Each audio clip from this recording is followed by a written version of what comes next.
he just went low. He's in his head. He's in his head. He's open, his head wide open, cracked open at the base.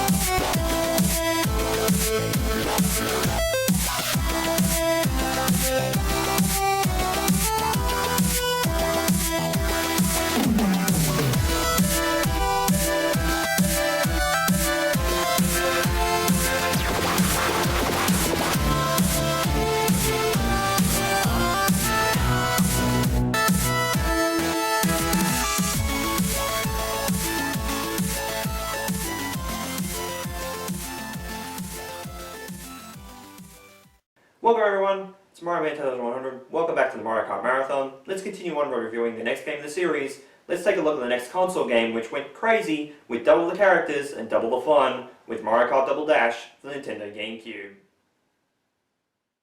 At this point, it seemed like every system Nintendo had made needed a Mario Kart game for the console, so with the idea of the GameCube coming to fruition, it was time for a new entry to the series. Double Dash was first shown at E3 2001 as a 7-second video clip.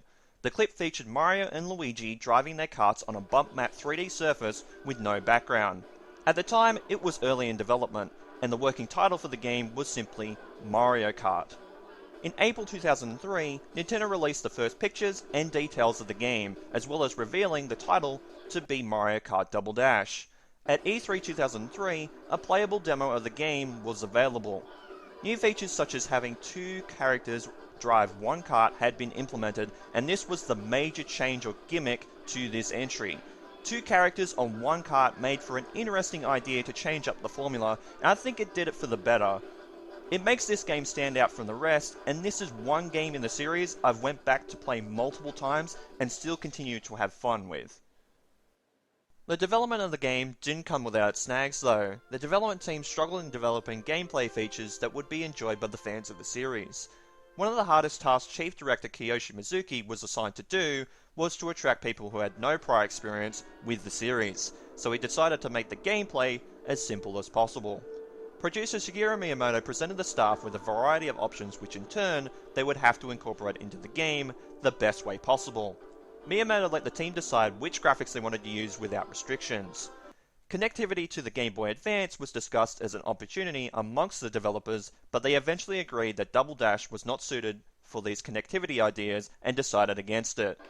It was desirable to narrow down the gap between the ability of veteran and novice players, therefore gameplay features like the ability to escape the banana were removed, due to the team wanting both veteran and novice players to enjoy themselves while playing the game. The game introduced a number of new gameplay features such as supporting co-op gameplay with two characters per kart. One player drives while the other uses items. This duo can switch places at any time during a race to change the dynamic of races entirely. Double Dash is the only game in the series to allow cooperative gameplay so far, unless we ever get another game like this one. Double Dash even supports LAN play using the Nintendo GameCube broadband adapter, allowing up to 16 players to compete simultaneously, which looks like a lot of fun in various videos I've seen. Just to get that many people playing all at once, that's just crazy. There are 20 characters in total to select from, each with a special and unique item, and with 11 characters being new to the series. All these fundamentals changed the way the series was played in this entry, and I think it was for the better. This is the game in the series that finally uses 3D polygon graphics for the races as well as the tracks, so thank God we finally got there. Let's dive into our character roster now, since we have a few new additions. The 8 playable characters from the last 2 games return once again, but we also have 11 new characters, with one return from Super Mario Kart in Cooperative.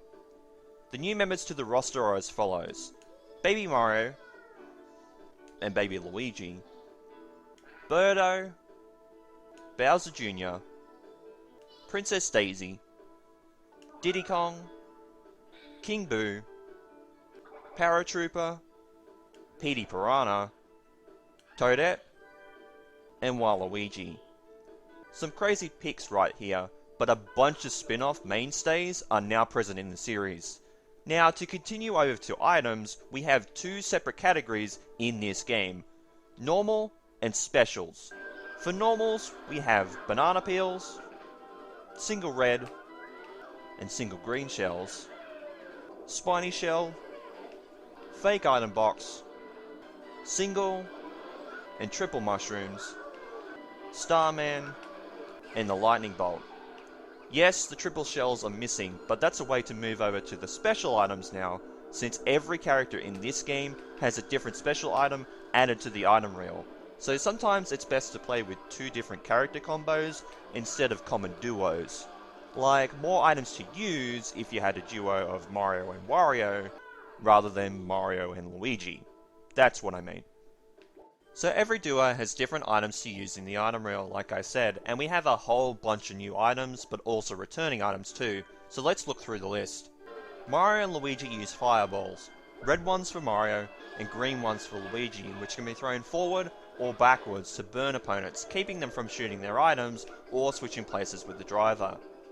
Princess Peach and Daisy use the heart power-up to help protect them against items with two flying hearts surrounding them like a shield. If they hit an item, or someone equipped with an item hits them, one heart takes that item and disappears, while giving the item to Peach and Daisy. This continues until the second heart is gone as well, so a pretty cool item with a bunch of utility.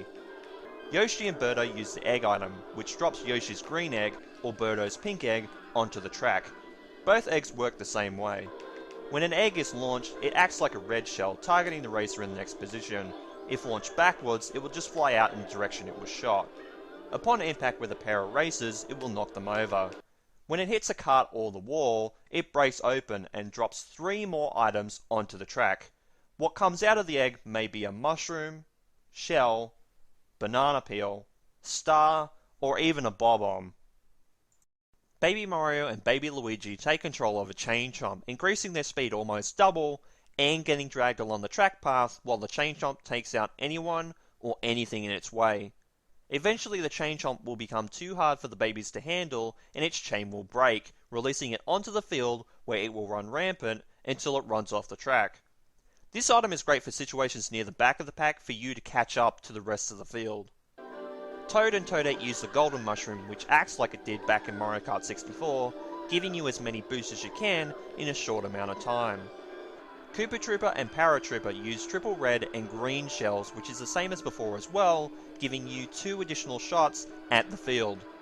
Gotta be careful while racing though, because the 3 shells equipped will be juggled or carried in a wobbly stack rather than a shield like in previous and future games. One crash is all it takes to spill all but one of these shells onto the track, which is not a great situation. Donkey Kong and Diddy Kong use a giant banana peel, which flings an oversized banana peel onto the track, either forward or back, which is harder to avoid. When it gets hit, it will separate into 3 normal banana peels. This item can be a pain on narrow tracks, but a great help if you're the one using it. Bowser and Bowser Jr. uses Bowser's shell, which shoots out a huge shell shaped like Bowser's onto the track that takes out anything and anyone in its way. It recklessly bounces around the track, flying anywhere until it explodes. Gotta be careful when shooting it because it may come back and hit you. If it is dropped onto the track as a result of a crash, it will remain on the track as a hazard until someone hits it, which will break it. Wario and Waluigi use a bob-omb. This item is considered the most dangerous item to shoot because it may land in front of you instead of the other racers. When left on the track, it will glow red with fury until it explodes. If someone gets too close, or someone and/or something comes in contact with the bob-omb, it will trigger the explosion. Anyone involved in the explosion will be shot into the air and drop their items, while anyone else who runs into the blast radius after the initial explosion will spin out. Lastly, Petey Piranha and King Boo use a random special item. What I mean is that they can get all of the special items any duo can use. This definitely makes Petey and King Boo a bit overpowered for sure, but you can make some cool teams with them, I guess. Overall, the special items add some more strategy to your character selection apart from racing stats. Let's talk about carts as well, since this is the first game where you can choose out of a list of carts rather than each character only getting one cart. They also affect your stats, since some carts can only be used by someone in a specific weight class, whether it's light, medium, or heavy, so it's more strategy to this game. The only cart that can be used by everyone is the unlockable parade cart, which is a little OP, so be aware of that. But it is a late unlockable, so I guess that's not too bad. Cart selection becomes a standard in future games after this one, so this changed the series once again. A bunch of the carts look really cool, especially the unlockable stuff. Overall, the graphics still look very good for a GameCube game, the tracks look very cool, and even the character models look great too. A little bit jaggy in areas, but this game is 20 years old next year, so I give it a little slack. Plus, it's not too noticeable in motion, which is great.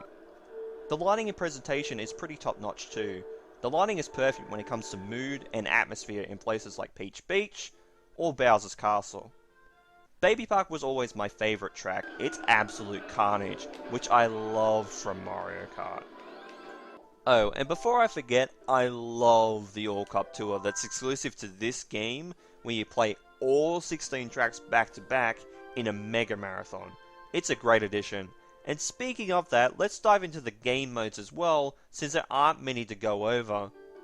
For single player, we have the usual Grand Prix, with the usual 4 cups to choose from, and also the previously mentioned unlockable All Cup Tour, which unlocks after playing all the previous cups. I think you might have to unlock the Special Cup as well, but it's been a long time since I've done that, so I can't remember. We also have the usual time trial mode, and it's exactly how it was in Mario Kart 64, only with the Double Dash gimmick. That's it. As for multiplayer, no matter how many players are playing, you can team up on one kart together, or 2 if you're playing with 4 players, or compete against one another in any of the modes. Versus mode and battle mode are available for all multiplayer combos, with Grand Prix only being available in the 2-player option in multiplayer. Versus is the same as Super Circuit, and you can play as much as you like. Battle mode has 3 separate modes to choose from, the usual Balloon Battle, but also the new Shine Thief, and Bob-omb Blast. Balloon Battle stays traditional, with only new battle arenas being added, which are all pretty fun to be fair, and some are unlockable in single player, so it pays to play that side of the game too. In Shine Thief, players fight over a huge Shine Sprite in the middle of the arena. Shine Sprites originally were the collectibles in Super Mario Sunshine, so I guess it makes sense to have them present in this game. Anyway, once you collect the shine, you try and hold on to the shine for a set amount of time, trying not to lose it. Every single other player is trying to use items to have the player in possession of the shine spin out and lose it, giving an opportunity to grab the shine for themselves. The player that has the shine when the timer runs out is the winner.